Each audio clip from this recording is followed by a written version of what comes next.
राजगद्दी सूनी का मतलब अब शगुन होता है। इसीलिए आप जाएं और भरत और शत्रुघ्न को लेकर आएं।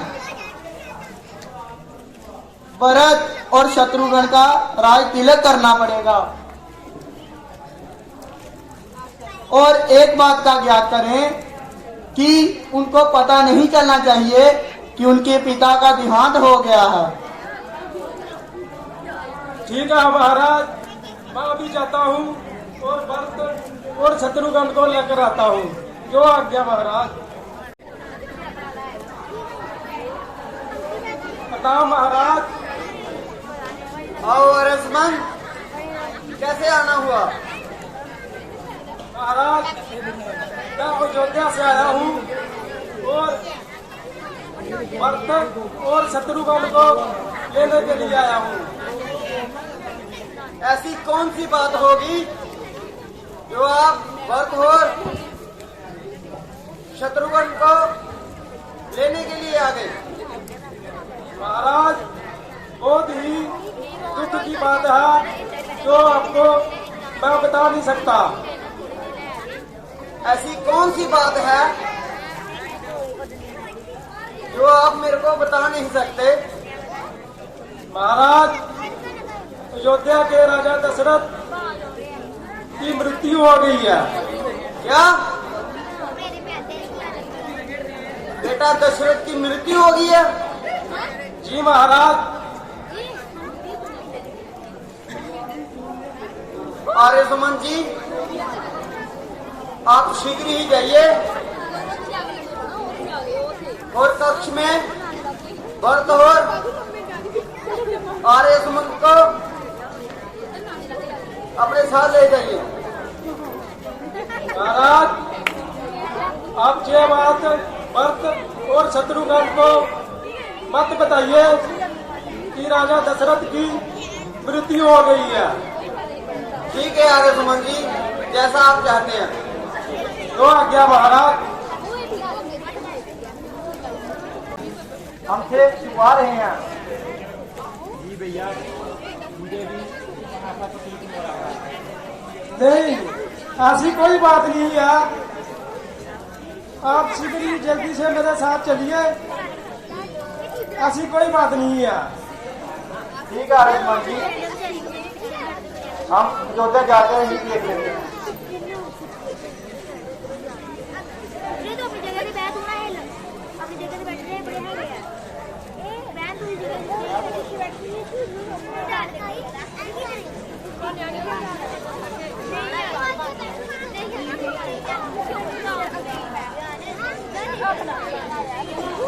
माते, आपने ये कैसे वस्त्र पहने हैं? बेटा तुम आगे, मैं काफी देर से तुम्हारा इंतजार कर रही थी।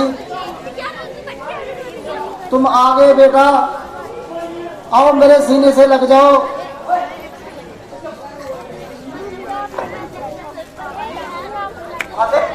ये तो ठीक है, पर आपने ये वस्त्र कैसे पहने हैं और आपकी मांग में सिंदूर भी नहीं है?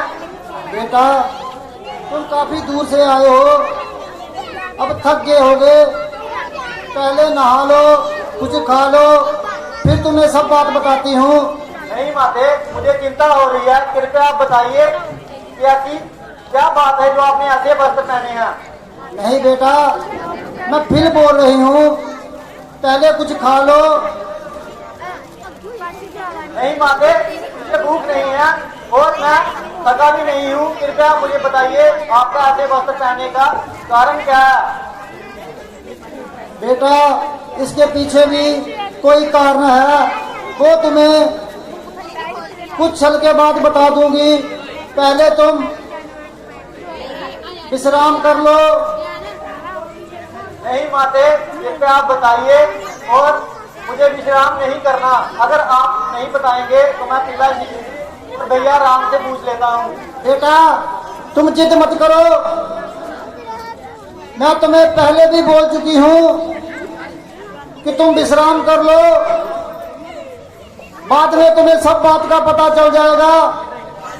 माता आप बता रही हैं या मैं पिताजी जी से खुद जाकर पूछ लूं? बेटा इतना हक अच्छा नहीं। नहीं माते आप बताइए, नहीं तो मैं पिताजी के पास जा रहा हूँ और भैया राम से ही मिलकर आता हूँ। बेटा यदि तुम जानना ही चाहते हो तो फिर सुनो,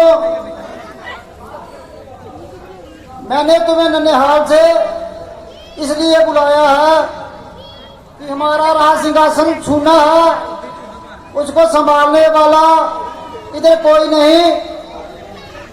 हमारा राज सिंहासन पिताजी के होते हुए सुनना कैसे हो सकता है माँ?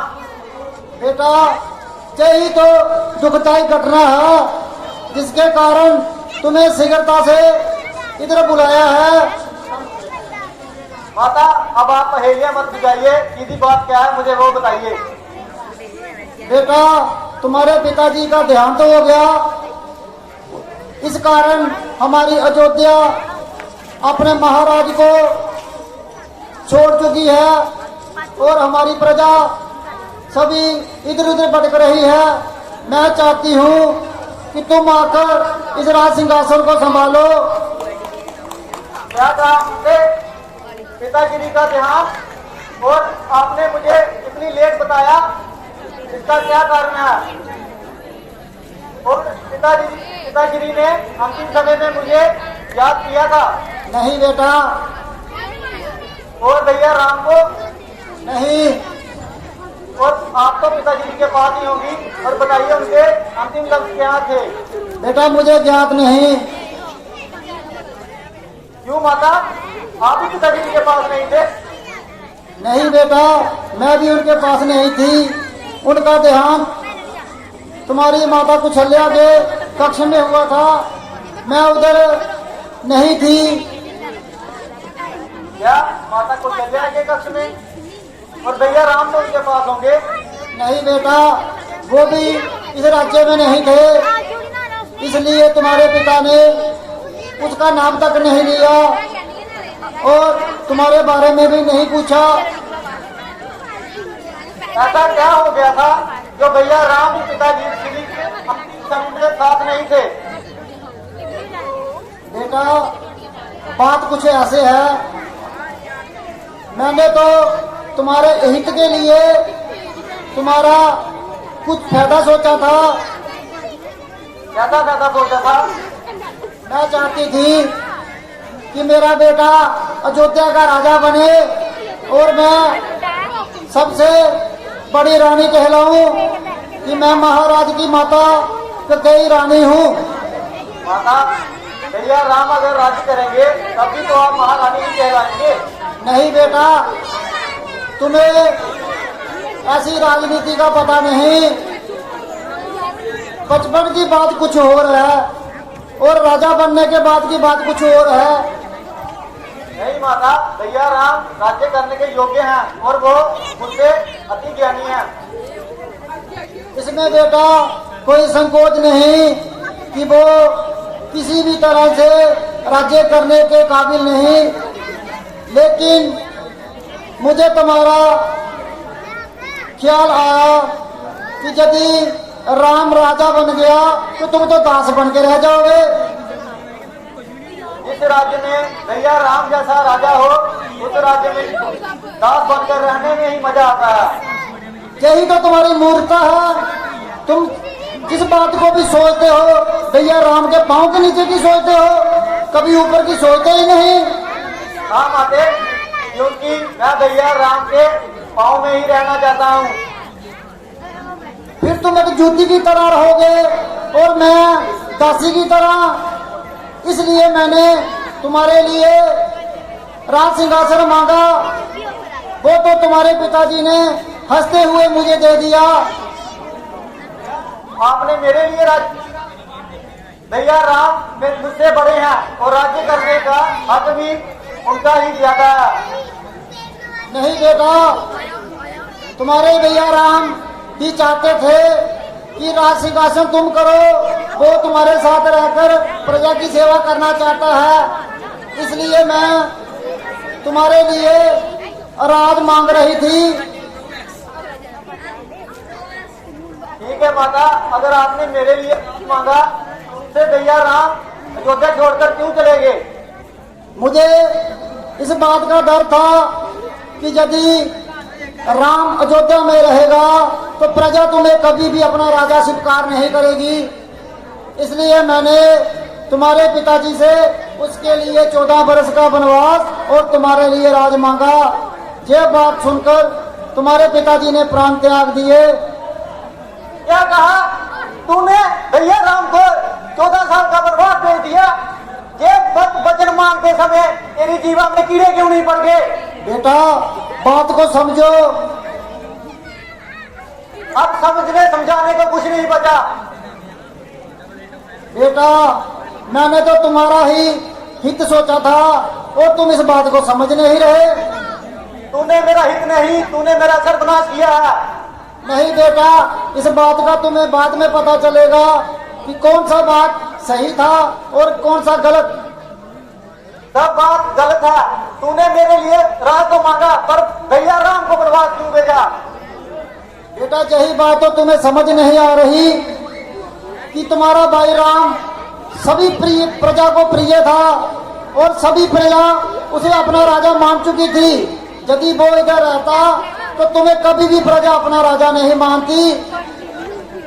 इसलिए मैंने तुम्हें राजा बनाने के लिए उसे वनों में भेज दिया। और मुझे क्या ज्ञात था कि तुम्हारा छोटा भाई लक्ष्मण और तुम्हारी भाभी सीता भी उसके साथ चली जाएगी। और लक्ष्मण भी भैया राम के साथ चले गए और तुम यहाँ मुंह उठाकर देखती रही।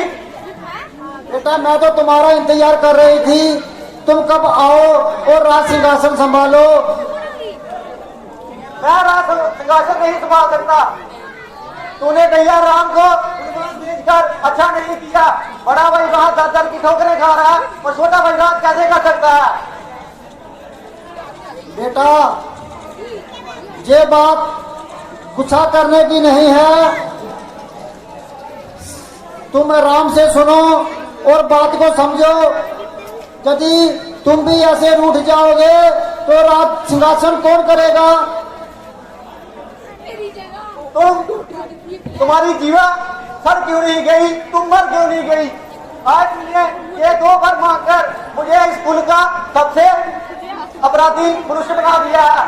नहीं बेटा, कुछ दिन की बात है, जब प्रजा को राम के बारे में सोचने से फुर्सत मिल जाएगी तो वो तुम्हें अपना राजा स्वीकार कर लेगी। तुम कुछ वक्त के लिए इंतजार करो। नहीं चाहिए मुझे ऐसा राज। और तुम आज से मैं तुम्हारा त्याग करता हूँ। नहीं बेटा, ये तुम क्या बोल रहे हो? तुम्हारे लिए तो मैंने ये सब कुछ किया है और तुम ही मुझे छोड़ के जा रहे हो। तुम मेरी माता नहीं है और अपना ये चेहरा मुझे मत दिखाना। कहीं ऐसा ना हो कि मैं तेरा वध कर दूं। बेटा इतना क्रोध अच्छा नहीं। तूने काम ही ऐसा किया है और ये कक्ष मुझे सबसे प्रिय था और मैं इस कक्ष को भी छोड़ रहा हूँ और तू तेरा चेहरा भी त्याग रहा हूँ। कभी मुझे अपनी शक्ल और मैं जा रहा हूँ भैया राम को ढूंढने। लेके आऊंगा। नहीं बेटा रुक जाओ, यदि तुम भी चले जाओगे हमारा क्या होगा और रात का क्या होगा? इसलिए फिर सोच लो। तुम राज पर बैठकर प्रजा की देख रेख करो। मैं कोई देख रेख नहीं करने वाला। मैं सीधे भैया राम को लेकर आऊंगा और वो ही राज्य की सेवा करेंगे और मैं उनका दास बनकर जिंदगी व्यतीत करूंगा। बेटा तुम्हें ज्ञात है कि राम कहाँ है और तुम उसे कहाँ कहाँ ढूंढोगे? भगवान जहाँ भी हो सेवक ढूंढ ही लेते हैं और जहाँ भी भैया राम हो गए ये उनका उन्हें ढूंढकर वापस और अपनी शक्ल मुझे मत दिखाना। नहीं बेटा आ जाओ, रुक जाओ, आ जाओ। बोल श्री रामचंद्र महाराज की, लक्ष्मण जी की, माता सीता की, पवन पुत्र हनुमान की। राहुल काटल साहब जितनी बात सुनते हो अंदर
राम, जल्दी से शस्त्र तैयार कीजिए।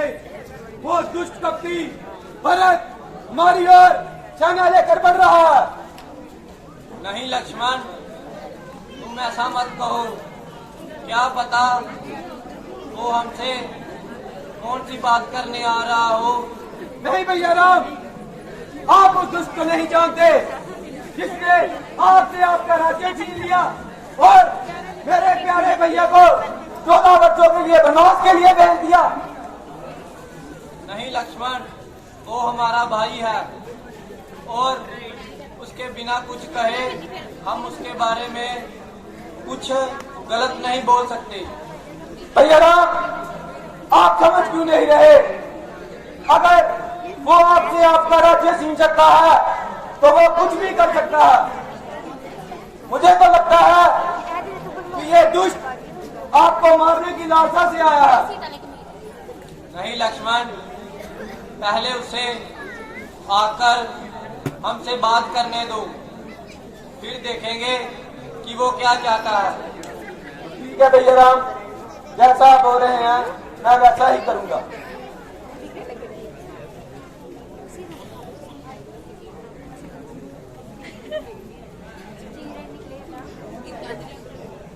प्रणाम भैया राम। उठो भरत, बताओ तुम्हें यहाँ पर कैसे आना हुआ। भैया राम, आप यहाँ वन में आ गए और मुझे अयोध्या अकेला ही छोड़ आए। नहीं भरत, उस समय राज्य में कुछ बात ही ऐसी हो गई थी कि मुझे अचानक ही वनों के लिए प्रस्थान करना पड़ा। भैया राम, आपने मुझे बताना भी जरूरी नहीं समझा। क्या मैं आपकी नजरों में इतना गिर चुका हूँ? नहीं भरत, ऐसी बात नहीं है। भैया राम, जब से आप अयोध्या से यहाँ पर आए हैं तब से अयोध्या वासी दुखी रहने लगे हैं और अयोध्या में पहले वाला माहौल भी नहीं है। क्यों भरत, अब ऐसा क्या हो गया है अयोध्या में? भैया राम, आपके वनवास आने के पश्चात ही पिताश्री नहीं रहे। क्या भरत, पिताश्री अब नहीं रहे? नहीं भैया। ऐसा कैसे हो गया भरत? भैया वो आपके विषयों में ही अपने प्राण दे दिए। महाराज की जय हो, महाराज की जय हो। आओ मंत्रीगण, बताओ कैसे आना हुआ और क्या संदेशा लेके आए हो। महाराज, हमने हमारे गांव में 2 वनवासियों की तरह लोग दिखे हैं और उनके साथ एक स्त्री भी है। क्या कहा? हमारी नगरी में कुछ 2 वनवासी जैसे लोग और उनके साथ एक स्त्री भी है। जी महाराज। क्या तूने उनके बारे में पता करने की कोशिश की? महाराज, वो प्रभु श्री राम है। क्या कहा? प्रभु श्री राम? हमारी नगरी में प्रभु श्री राम आए हैं? अरे ये तो बहुत खुशी की बात है। चलो हम सब चलकर उनका अभिनंदन करते हैं। बोल श्रीपति रामचंद्र महाराज की।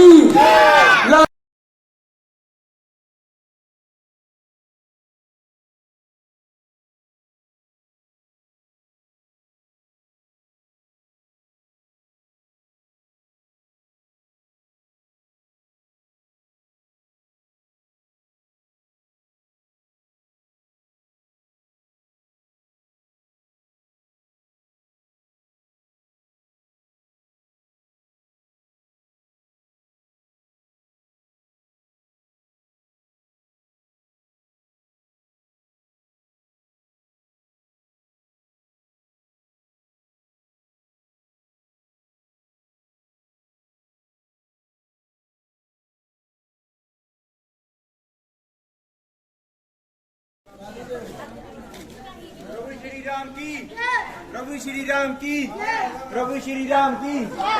प्रभु प्रभु मैं धन्य हो गया। तालियां मारो जोरदार। हमारे गांव में आए मैं आपसे मिलकर धन्य हो गया प्रभु।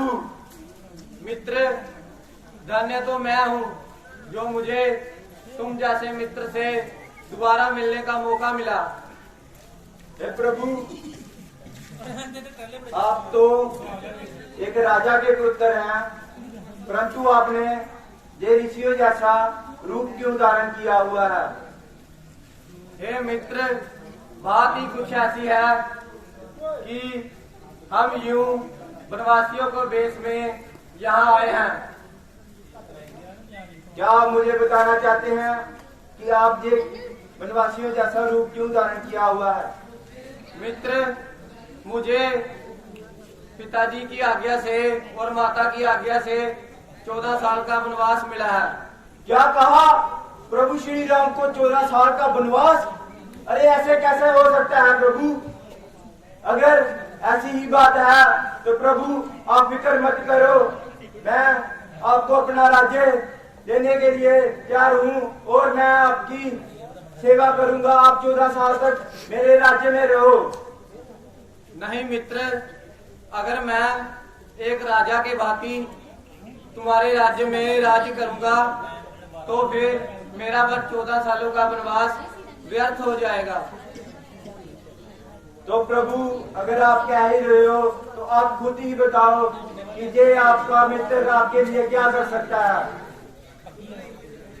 देखो मित्र,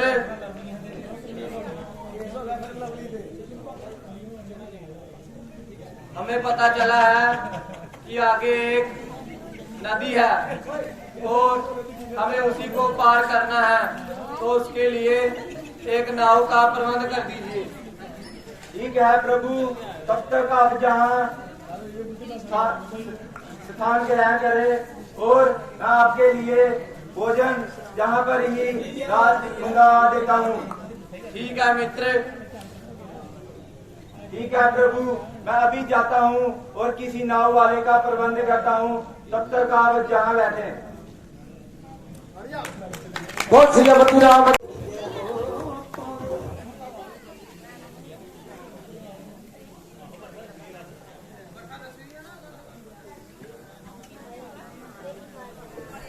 हे प्रभु, ये केवट जी हैं और केवट जी ये मेरे बचपन के मित्र प्रभु श्री राम हैं और मैं चाहता हूँ कि आप इन्हें नदी पार करा दीजिए, परंतु इनसे नदी पार कराने का कुछ भी मत लेना।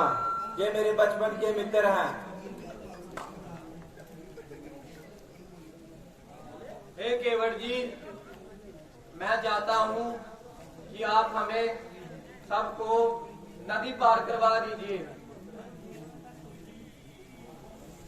नहीं प्रभु, मैं ऐसा नहीं कर सकता और इस नाव से ही मेरे घर का गुजारा चलता है और बच्चों का पेट पालता हूँ। मैं ऐसा नहीं कर सकता। क्यों केवट जी, इसका क्या कारण है? प्रभु, सुना है कि आप जहाँ भी पाँव रखते हैं वो चीज पत्थर की बन जाती है, और अगर हमारी नाव में आपने पाँव रखा और वो तो पत्थर की बन जाएगी और मेरी रोजी रोटी का गुजारा कहाँ से होगा? मैं ऐसा नहीं कर सकता महाराज। केवट जी, आप मुझ पे भरोसा रखिए। आप मेरी शक्तियों को नहीं जानते हैं। कृपया आकर आप हमें नदी पार करवाइए। तो ठीक है महाराज, पहले मैं आपके चरण बंदन करूंगा, उसके बाद आपको नाव में बिठाकर और नदियां पार कराऊंगा। आप बैठिए। ठीक है केवट जी।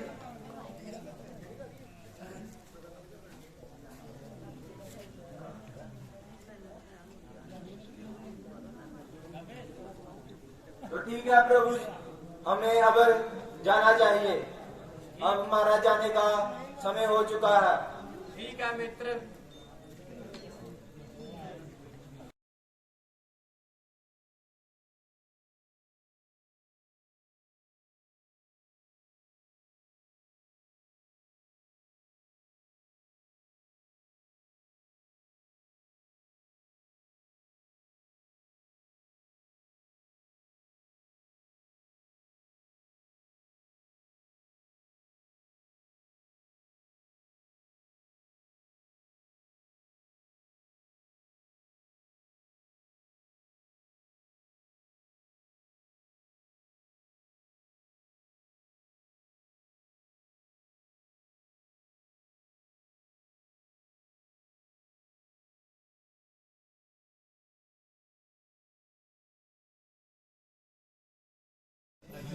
कि हम आपको क्या दें।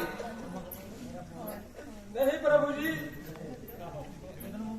मैं आपसे कुछ नहीं लूंगा।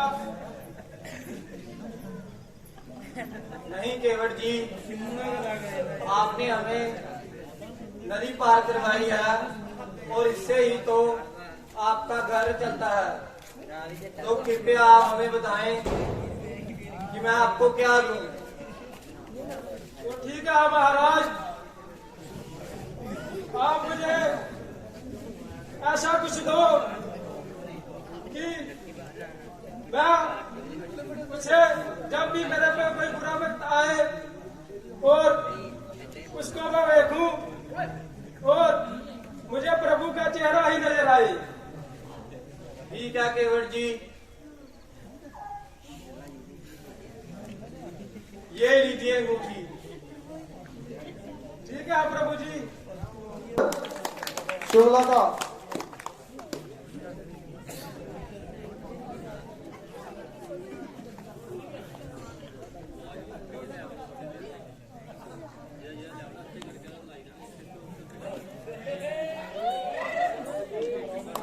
अरे मारो जी।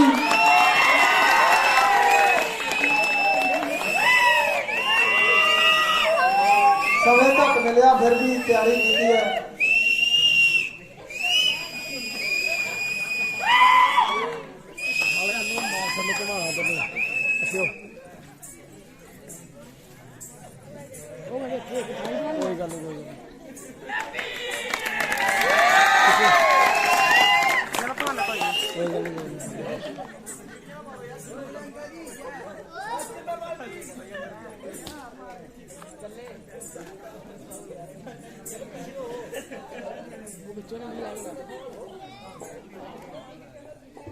ताड़ियां मारो बंदो, ताड़ियां। शिवलता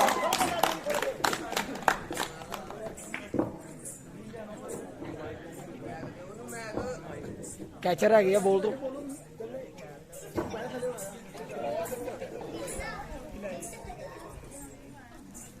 अरे ये मैं क्या देख रही हूँ?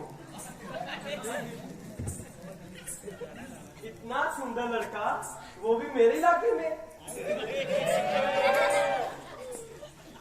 आपका क्या नाम है? मेरा नाम राम है। अच्छा, आप इधर क्या करने आए हो? तुम बता, तुम यहाँ क्या कर रही हो? मैं तो इधर रील्स बना रही हूँ। ताड़ियां। ये साथ में कौन आपके? ये मेरी पत्नी है। अरे आपकी शादी हो गई है? हाँ, कब की हो गई है? आपकी तो दाढ़ी मूछ भी नहीं आई है। ताड़ियां ताड़ियां। अच्छा, मेरे को ना आपसे आपके साथ प्यार हो गया है।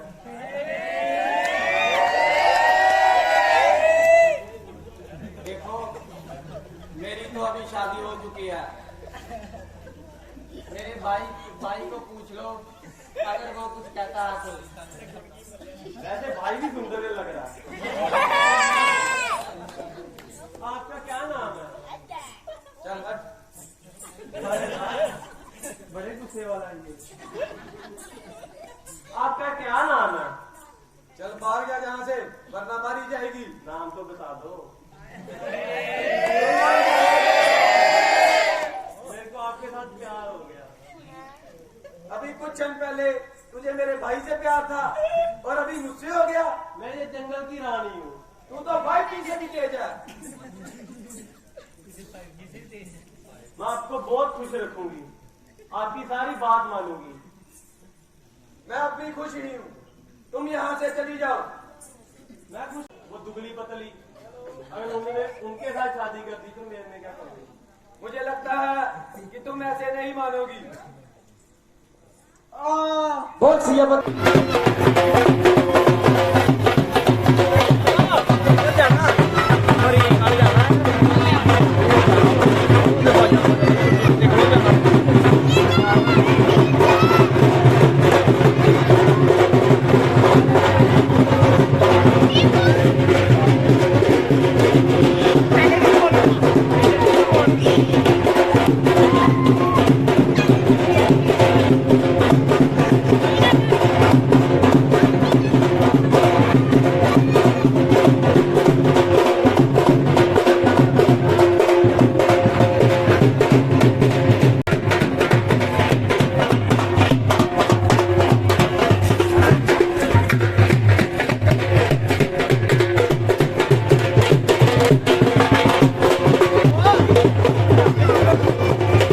Hãy subscribe cho kênh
Ghiền Mì Gõ để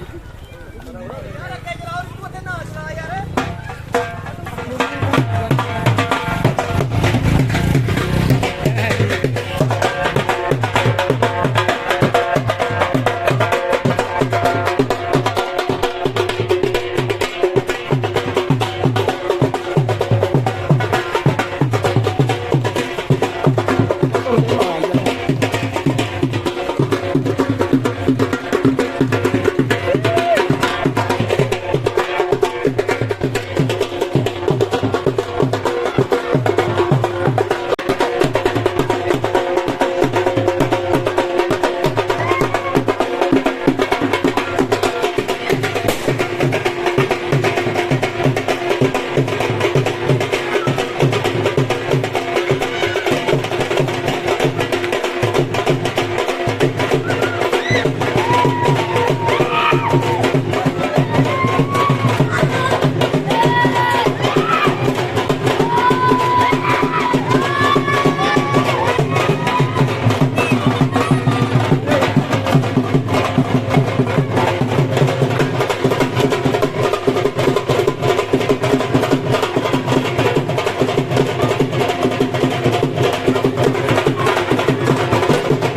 ਮੋਟੇ ਨੱਕ ਲਿਆ ਵਿੱਚ